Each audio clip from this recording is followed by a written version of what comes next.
तर मनोज नरवणे कोण आहेत आपण पाहूया। जनरल मनोज मुकुंद नरवणे भारतीय लष्कराचे 28वे प्रमुख होते।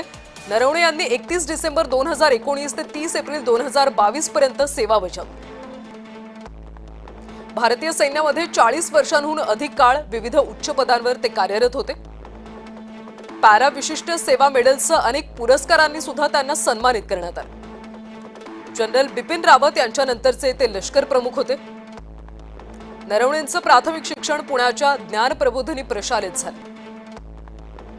राष्ट्रीय संरक्षण अकादमी अर्थात एनडीए मधून त्यांनी पुढचं शिक्षण घेतलं।